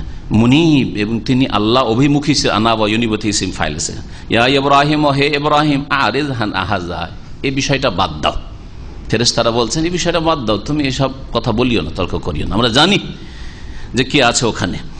ইন্নাহু কাদ জাআ আমরু রাব্বিক, শুনে রাখো যে তোমার প্রতিপালকের নির্দেশ এসে গেছে যে ওই সদম এলাকাকে, লূত আলাইহিস সালামের জাতিকে ধ্বংস করতে হবে। ওয়া ইন্নাহুম আতিহিম আযাবুন গায়রু মারদুদ, আর তাদের কাছে এমন আযাব আসবে নিঃসন্দেহে, যেই আযাব গায়রু মারদুদ, টলাবার না বা টলবার না, যে আযাব রাদ্দায়ে রুদ্দ মানে রিজেক্ট করা, যে আযাব দূর করার কোনো ক্ষমতা নেই। ওয়ালাম্মা জাআত রাসূলুনা লূতান, এখন চলে আসলেন ফেরেশতারা কোথায়? লূত আলাইহিস সালামের বাড়িতে। যখন আমার দূতগণ চলে আসলো লূত আলাইহিস সালামের কাছে, সিয়া বিহিম ওয়া দাকা বিহিম যারআ, তখন তাকে খুব খারাপ লাগা শুরু হলো। সায়াসু ও মানে খারাপ লাগা, আমি শাব্দিক অর্থ করলো। সিয়া বিহিম, তাকে খুব খারাপ লাগতে লাগলো, তিনি বিচলিত হয়ে গেলেন, চিন্তিত হয়ে গেলেন। হাই কি করবো রে, এত সুন্দর সুন্দর এই কিশোরেরা এসেছে আমার মেহমান হয়ে, মেহমানের মান ইজ্জত রক্ষা করা, মেজবানের জন্য, বাড়িওয়ালার জন্য ফরজ কাজ আমি কি করে রক্ষা করব? এই জাতি তো নোংরা জাতি, যদি জানতে পারে এখনই মরিয়া হয়ে ছুটে আসবে এগুলোকে ধরে নিয়ে যাওয়ার জন্য আর আক্রমণ করার জন্য আর কুকাজের উদ্দেশ্যে। এবং তার অন্তর সংকুচিত হয়ে গেল। দাকা ইয়াযীক মানে সংকুচিত হওয়া, জারউন মানে বাহু হয়, হ্যাঁ, জারউন মানে হাত, জেরা, কিন্তু জেরা এখানে বলে অন্তরকে বোঝানো হয়েছে। তার অন্তর কি হয়ে গেল? সংকুচিত হয়ে গেল। তার মানে নিজেকে অসামর্থ্য মনে করলেন যে আমি তো অক্ষম, আমি তো এই জাতিকে প্রতিরোধ করতে পারবো না, আমি তো মান ইজ্জত রক্ষা করতে পারবো না, আমার কোনো ক্ষমতা নেই, কি করবো? ওয়াকাল হাযা ইয়াউমুন আসিব, আর মনে মনে বললেন যে এই বড় কঠিন দিন, আমার পরীক্ষার দিন, বড়ই বিপদের দিন আমার। আসিব মানে কঠিন। ওয়াজাআহু কওমহু, আর জাতির লোক শুনতে পেয়েছে, ওই জাতির লোকেরা ছুটে এসেছে। ইউহরাউনা ইলাইহি, আসলো লূত আলাইহিস সালামের বাড়িতে, কওমহু তার জাতির নোংরা লোকেরা, ইউহরাউনা ইলাইহি তার বাড়ির উদ্দেশ্যে ছুটে দৌড় দিয়ে আসলো, ঝাঁপিয়ে আসলো। আর তারা এটা প্রথম দিনের কাজ নাই তাদের। অমিন কাবুল কানু ইয়ামালুনা সাইয়্যাত, এর পূর্ব থেকেই তারা বড়ই নোংরা কাজ করত, তারা সমকামিতায় লিপ্ত ছিল। ওরা এই উদ্দেশ্যে আসলো যে এই অতিথিগুলি এত সুন্দর সুন্দর এসছে, রূপ চেহারার কথা শুনতে পেয়েছে বা জানতে পেরেছে, দৌড় দিয়েছে, আর এগুলি সবগুলিকে ধরে ঘরে নিয়ে যাব আর নিজের বিকৃত যৌন চাহিদা পূরণ করব, প্রকৃতি বিরোধী যেটা। আর যাদের এই বোধ চরিত্র রয়েছে, স্ত্রী থাকলেও স্ত্রীর দিকে তার কোনো আকর্ষণ হবে না, সুন্দরী সুন্দরী রমণী দিয়ে দিলে আল্লাহর এমন আযাব দুনিয়াতে মার পড়ে এদের ওপর যারা সমকামিতা লিপ্ত থাকে, স্ত্রী ঘরে থাকলেও স্ত্রীর ওপর চাহিদা থাকবে না। এরকম বহু নজির আজকাল দেখা গেছে। আজকাল এই রোগ, এই ব্যাধি রয়েছে। এই ব্যাধিতে আল্লাহ রাব্বুল আলামিন সমস্ত স্তরের মানুষকে বেঁচে থাকার তৌফিক দান করেন। আল্লাহ রাব্বুল আলামিন বলছেন যে এর পূর্বেও তারা এই পাপাচারে লিপ্ত ছিল। কালা, তখন লূত আলাইহিস সালাম নিজের মেহমানদের মান ইজ্জত রক্ষার জন্য বলে, ইয়া কওমি, হে আমার সম্প্রদায়, হাওলাই বানাতি, এরা আমার মেয়েরা। এরা আমার মেয়েরা মানে নিজের এতগুলি মেয়ে ছিল না, ছুটে এসছে অনেক লোক। আর অর্থাৎ জাতির লোকেরা, যে সমাজে এলাকায় যেই জাতির উদ্দেশ্যে তিনি নবী হয়ে এসেছেন, এই জাতির ঘরে ঘরে যুবতী মেয়েরা রয়েছে, অবিবাহিতা রয়েছে, ওগুলোকে বিবাহ করো, বিবাহ করে খুব তোমাদের যৌন চাহিদা বৈধভাবে পূরণ করো। আর নবীগণ বাপ তুল্য, বাপ নয়, হে এই পিতা টিতা নাই, নবীগণ বাপ তুল্য। নবী সাল্লাল্লাহু আলাইহি ওয়াসাল্লাম এই কথা বলেনি যে আনা আবুকুম, আমি তোমাদের পিতা, বলছে আনা লাকুম বিমানজিলাতিল ওয়ালিদ। এটি হচ্ছে নবী সাল্লাল্লাহু আলাইহি ওয়াসাল্লাম হাদিস, আমি তোমাদের জন্য বাপ তুল্য, বাপের মর্যাদায়। জি, শ্রদ্ধা সম্মানে, ইজ্জতের দিক দিয়ে, আনুগত্যের দিক থেকে, মানার দিক থেকে, অনুসরণের দিক থেকে বাপ কেন, বাপের চেয়ে সবার চাইতে বেশি তিনি প্রাধান্য পাবেন এবং হক রাখেন। আল্লাহর পরে তার হক রয়েছে। আল্লাহর যদি ইবাদতের হক, রাসূলুল্লাহ সাল্লাল্লাহু আলাইহি ওয়াসাল্লামের অনুসরণের হক, নিছক নির্ভেজাল অনুসরণ করতে বললেন যে এই আমার মেয়েরা রয়েছে জাতির, হুন্না আতহারা লাকুম, সেগুলি তোমাদের জন্য অধিক পবিত্র হবে। এটা হচ্ছে পবিত্র আচরণ। বিবাহ শাদী করার পরে হালাল তরিকায় যৌন চাহিদা, এটা হচ্ছে পবিত্রতা। ফাত্তাকুল্লাহ, সুতরাং তোমরা আল্লাহকে ভয় করো। ওয়ালা তুখজুনি ফি দাইফি, আমার অতিথির সম্পর্কে আমাকে তোমরা লাঞ্ছিত অপদস্থ করিও না। আলাইসা মিনকুম রাজুলুন রশিদ, মানতে চায় না তারা। তখন তিনি খুব আক্ষেপ করে বললেন, তোমাদের মধ্যে একজনও ভালো মানুষ নেই। রাজুলুন একজন মানুষ, আর রশিদ মানে ভালো মানুষ, একটা ভালো মানুষ নেই। আর খারাপ সমাজের চোর ডাকাতের মধ্যে 10টা-20টা চোরের মধ্যে একটা চোর একটা ডাকাত বলে ছেড়ে দে, হ্যাঁ, একটা ভালো মানুষ নেই না, একটি ভালো মানুষ ছিল না। এই জন্য আল্লাহর আযাব তাদের উপর এসেছে। আলাইসা মিনকুম রাজুলুন রশিদ, কালু, তারা বলল, কাদ আলিমতা, হে লূত তুমি জানো, মা লানা ফি বানাতিকা মিন হক, তোমার মেয়েদের ওপর আমাদের কোনো চাহিদা নেই, আমাদের হক নেই, অধিকার নেই, মানে আমাদের কোনো চাহিদা নেই, সেদিকে আমাদের আকর্ষণ নেই, ওইগুলো আমার প্রয়োজন নেই, বিয়ে করবো না, ওইসব মেয়েদের দরকার নেই, এগুলির দরকার আমাদের। আউযু বিল্লাহ। ওয়া ইন্নাকা লা তা'লামু মা নুরিদ, আর নিঃসন্দেহে তুমি জানো যে আমরা কি চাই সেটা বুঝছো। কালা, সেই সময় দেখলেন যে নিরুপায়, তখন বলেন, লাউ আন্না লি বিকুম কুওয়া, আমার যদি তোমাদেরকে প্রতিরোধ করার মতো ক্ষমতা থাকতো, হায়রে আমার যদি শক্তি থাকতো, গায়ে বল থাকতো, যে তোমাদের এই দলকে আমি প্রতিহত করতে পারবো, আও আউই ইলা রুকনিন শাদীদ, অথবা যদি আমি আশ্রয় নিতাম ইলা রুকনিন শাদীদ, হ্যাঁ, মজবুত সুদৃঢ় স্তম্ভের কাছে। রুকুন মানে হচ্ছে স্তম্ভ, রুকুন মানে স্তম্ভ, এই জন্য আরকানুল ইসলাম, ইসলামের স্তম্ভ, আরকানুল ইমান, ইমানের স্তম্ভ বলা হয়। তো এইখানে তিনি মজবুত সুদৃঢ় স্তম্ভ বলে বোঝাতে চেয়েছেন নিজের বংশ। আমার যদি ওইরকম গোত্র থাকতো, আমি যদি বিদেশি লোক না হইতাম, আমি যদি ওইরকম বংশ বলি আমার থাকতো, তাহলে তোমাদেরকে দেখতাম আর তোমাদেরকে প্রতিহত করতে পারতাম, দমন করতে পারতাম। এই কথাটি বলা কি কোন আপত্তিকর? জিজ্ঞাসা আপনাদের, কেউ যদি জুলম হয়, আর যদি আল্লাহ যদি আমার বংশের লোক থাকতো, আমি যদি এক ঘরে না হইতাম, একা হয়তো হিজরত করে কোনো গ্রামে এসে, আমাদের খুব কণ্ঠাসা করে রাখে আর বিচার সালিসে বড়ই জুলম অত্যাচার করে কারো বংশধর না থাকলে। এই জুলম সামাজিক বিচারগুলিতে ডালা হয়ে থাকে, ইল্লা মাশাআল্লাহ। তো এই ক্ষেত্রে যদি বলে আল্লাহ যদি আমার বংশধর থাকতো, তাহলে এইরকম জুলমটা করতে পারতো না, কিছুটা তো তারা আমার কাজে আসতো। তো এটা কোনো শিরকি কথা হবে না? কখনো না। কারণ এটা হচ্ছে পার্থিব। আল্লাহ রাব্বুল আলামিনের উপর তাওয়াক্কুল অবশ্যই থাকতে হবে, পুরো নিজের বংশের ওপর, নিজের গায়ের বলের ওপর, জনবলের উপর যেন না থাকে। যদি আস্থা আল্লাহর উপর থেকে, তাওয়াক্কুল থেকে এগুলিকে উপায় হিসাবে, আসবাব হিসাবে ব্যবহার করতে জায়েজ রয়েছে। নবী সাল্লাল্লাহু আলাইহি ওয়াসাল্লাম আসবাব ব্যবহার করেছেন। নবী সাল্লাল্লাহু আলাইহি ওয়াসাল্লাম বর্ম পরেননি জিহাদের ময়দানে, নবী করিম সাল্লাল্লাহু আলাইহি ওয়াসাল্লাম অস্ত্র নিয়ে জিহাদের ময়দানে যাননি, নবী সাল্লাল্লাহু আলাইহি ওয়াসাল্লাম কর্মহীন বসে থেকেছেন। তো এগুলি অন্তর্ভুক্ত, সুতরাং এটি কোনো মন্দ কথা নয়। তারপর একটি হাদিসে রয়েছে মানুষের সংশয় দূর করে। কেউ এটা চিন্তা করতে এত বড় নবী, আর নবী বলে আমার বংশধর যদি থাকতো তো এখানে আমার কাজে আসতো, এটা কোনো হয়তো আপত্তিকর। এই সংশয় দূর করার জন্য তিনি বলেছেন রাহিমাল্লাহু লূতান, আল্লাহ পাক লূত আলাইহিস সালামের উপর রহম করুন। তিরমিজি হাদিস হচ্ছে লাকাদ কানা ইয়াওয়ি ইলা রুকনিন শাদীদ, তিনি সর্বদাই বড় শক্তিশালী আশ্রয়স্থলে আশ্রয় নিতেন। আর এখানে রুকনুন শাদীদ বলে হাদিসে আল্লাহকে বোঝানো হয়েছে। এই নয় যে তিনি এখানে সংশয় দূর করা হয়েছে বংশের কথা এখানে আয়াতে যে ইঙ্গিত করা হয়েছে ঘটনাতে, তার মানে এই নয় যে ইব্রাহিম আলাইহিস সালাম দুনিয়ার পার্থিব উপায় উপকরণের উপর আস্থা করতেন, বরং আল্লাহর উপরেই সর্বদা ভরসা রাখতেন। নবী করিম সাল্লাল্লাহু আলাইহি ওয়াসাল্লাম এই সার্টিফিকেট দিয়েছেন এই জন্য কেউ যেন নবী লূত আলাইহিস সালাম সম্পর্কে মানহানি না করে অথবা কুচিন্তায় লিপ্ত না হয়, কুধারণায়। কালু, তারা বললো ইয়া লূত, হে লূত, কারা বললো? ফেরেশতারা।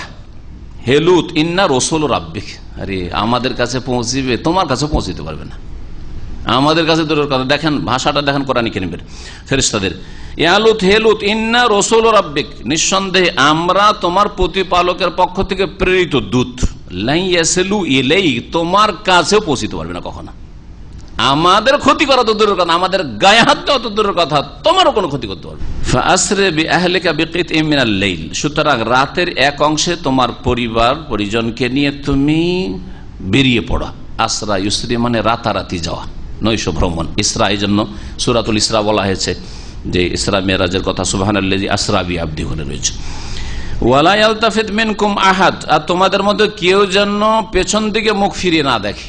যখন বেরিয়ে যাবে গ্রাম থেকে, জনপদ থেকে, কি হচ্ছে না হচ্ছে একটু তামাশা দেখি, কেমন ভাবে আল্লাহর আযাব আসছে, যখন ভয়ঙ্কর আওয়াজটা হবে একটু মানুষ দেখা অভ্যাস। দেখেন এই একটা মোবাইলে সামান্য একটু আওয়াজ হচ্ছে, সবাই ওইদিকে তাকাচ্ছে, ঠিক না? তো মানুষ এটা প্রকৃতি।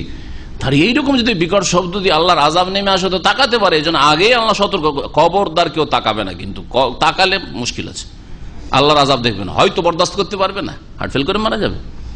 অথবা হতে পারে যে আল্লাহর আযাব আসতে পারে। আল্লাহর আযাব যারা অপরাধী না তাদের উপর আসবে না, কিন্তু এমনিতে অনেক সময় ক্ষতি মানুষের হয়ে যায় এইরকম দৃশ্য দেখলে। ওয়ালা ইয়ালতাফিত মিনকুম আহাদ, তোমাদের মধ্যে কেউ যেন সেদিকে মুখ ফিরিয়ে না দেখে। ইল্লা ইমরাআতাক, তবে তোমার স্ত্রী। তোমার স্ত্রী বলতে কি বোঝানো হয়েছে? অধিকাংশ তাফসীরকাররা বলছেন যে তোমাদেরকে বাঁচিয়ে নেব, তোমার পরিবারকে, বেআহলিকা তোমার পরিবারকে, ফাআসরি বিআহলিকা ইল্লা ইমরাআতাকা থেকে ইস্তিসনা আছে। তোমার পরিবার পরিজনকে নিয়ে তুমি রাতারাতি বেরিয়ে পড়ো, কিন্তু তোমার স্ত্রীকে নিয়ে ফাইন্নাহা লা তাসরি, সে যাবে না, তাকে নিয়ে যাবে না সাথে, তাকে থাকতে দাও, বাড়িতে থাকছে, তাকে নিয়ে যাওয়া যাবে না। এটা অধিকাংশ তাফসীরকারদের মত। কেউ কেউ বলছেন না, সে তোমাদের সাথে যাবে, কিন্তু আমি যে বারণ করে দিলাম কেউ তাকাবে না, কেউ তাকাবে না একমাত্র তোমার স্ত্রী ছাড়া। স্ত্রী যেহেতু কাফেরা চরিত্রহীনা নয়, নাম্বিয়া রাসূলগণের স্ত্রীরা চরিত্রহীন হইতেন না, কাফেরা হইতে পারে, নূহ আলাইহিস সালামের স্ত্রী, লূত আলাইহিস সালামের স্ত্রী। সুতরাং তার উপর আযাব আসবে, আযাব আসবে, যখন ফিরে দেখবে আল্লাহর আযাব আসবে তার উপর। ইন্নাহু মুসিবুহা মা আসাবাহুম, নিঃসন্দেহে তোমার স্ত্রী যে রয়েছে তার ওপর সেই আযাবই এসে আপতিত হবে যেই আযাব ওই লোকদের ওপর মানে তোমার জাতির উপর আসবে। আর এই আযাব ভোর রাত্রে হবে, একবারে ভোরে ভোরে। ইন্না মউইদাহুমুস সুবহ, তাদের প্রতিশ্রুত কাল হচ্ছে ভোর সকাল। আলাইসা সুবহ বিকরিব, কোন কোন তাফসীরকাররা বলছেন যে লূত আলাইহিস সালাম বললেন যে আল্লাহ তাদের এত সময় দেওয়া হবে, বিরক্ত হয়ে গেছেন এদের নোংরামিতে, কুফরি তো আছে তার সাথে সাথে নোংরামিতে। এই জন্য ফেরেশতারা বলছেন যে সকাল খুব দূরে না, ভোরও তার সময় লাগবে না, রাতে তোমরা বেরিয়ে পড়ো মুমিনরা, তখন এদেরকে ধ্বংস করছি সকাল সকাল ভোরের অন্ধকারে। আলাইসা সুবহ বিকরিব, ভোর কি নিকটবর্তী নয়? ফালাম্মা জা আমরুনা, আল্লাহ পাক বলছেন যখন আমার নির্দেশ চলে আসলো, সৃষ্টিগত নির্দেশ চেয়ে আযাবের নির্দেশ, ধ্বংস করব, জাআলনা আলিয়াহা সাফিলাহা, তখন এই জনপদ কারিয়া আলাইহিস সালামের জাতির যে জনপদ ছিল, গ্রাম বা এলাকা, সেই এলাকার ওপর ভাগকে নিচে করে দিলাম, উল্টে পাল্টে আল্লাহ রেখে দিলেন। এই আযাব বলার আগে আরেকটি কথা বলি, অন্য যদি আমাদের তাফসীরে এর আগে এসছে ওই আয়াতটি, সেটা হচ্ছে যখন লূত আলাইহিস সালামের ঘরে মেহমানরা গিয়েছিলেন, কিশোর সব দাড়িবিহীন, তখন যে এসছিল এই নোংরা জাতি তাদেরকে নিয়ে যাওয়ার জন্য ঘরে ধরে আর তাদের সাথে সমকামিতার উদ্দেশ্যে, সেই সময় জিবরাইল আলাইহিস সালাম তার একটা ডানা দিয়ে তাদের আঘাত করেছিল, সেই হাদিস রয়েছে। তখন তাদের সকলের দৃষ্টিশক্তি শেষ হয়ে গিয়েছিল, সব অন্ধ হয়ে গিয়েছিল, অন্ধ হয়ে কোন রকম করে তারা লূত আলাইহিস সালামের বাড়ি থেকে বের। ফাতামাসনা আয়ুনাহুম, আল্লাহ পাক আয়াতে বলছেন তাদের চোখগুলিকে আমি লেপে দিয়েছিলাম, মানে দৃষ্টিহীন করে দিয়েছিলাম তাদেরকে। ফাযুকু আযাবি ওয়া নজর, সূরা কামারে রয়েছে। আর ধ্বংসের সময় যখন আসলো, আল্লাহ রাব্বুল আলামিন একটি আযাব দিলেন যে জমিনের ওপর ভাগকে নিচে করে দিলেন, নিচের ভাগকে উল্টে পাল্টে আল্লাহ রাব্বুল আলামিন রেখে দিলেন ফেরেশতা জিবরাইল আলাইহিস সালামের দ্বারা আর তার সাথে যেসব ফেরেশতারা ছিল। ও আমতারনা আলাইহিম হিজারাতাম মিন সিজিলিম মামদুদ, আর একটি আযাব হচ্ছে যে আমি তাদের বর্ষণ করেছিলাম হিজারাতান, পাথর, হিজারাতুন মানে পাথর, কোন পাথর? মিন সিজিলিন, পোড়া মাটির, মানে ঝামা পাথর। তাহলে হিজারাতুন মিন সিজিল বলবেন ঝামা পাথর, হ্যাঁ, পুড়ে যখন শক্ত হয়ে যায় পাথরের মতো, সেটাকে কি বলে? ঝামা। এই জন্য ঝামা পাথর বলতে পারে, ঝামা পাথর, এমন ঝামা পাথর যেটা ছিল মামদুদ, মানে ক্রমাগত, মানে ধীরে ধীরে বর্ষিছে, এক একজন বর্ষিছে, নাম লেখা আছে পাথরগুলিতে, যার নাম লেখা আছে ওর উপরে বর্ষণ হচ্ছে, যেমন হস্তি বাহিনীকে ধ্বংস করা হয়েছিল ওইভাবে। আল্লাহ পাক বলছেন এই বিষয়টি এখানে আয়াতে স্পষ্ট, মুসাওয়ামাতান ইনদা রাব্বিক, সেই পাথরগুলি তোমার প্রতিপালকের পক্ষ থেকে শনাক্ত করা রয়েছে, চিহ্নিত রয়েছে। হ্যাঁ, সীমা মানে হচ্ছে আলামত, লক্ষণ, চিহ্নিত ছিল মানে নাম লেখা ছিল যে কার ওপরে এই পাথরটি পড়বে, কার ওপরে এই ঝামা পাথরটি পড়বে।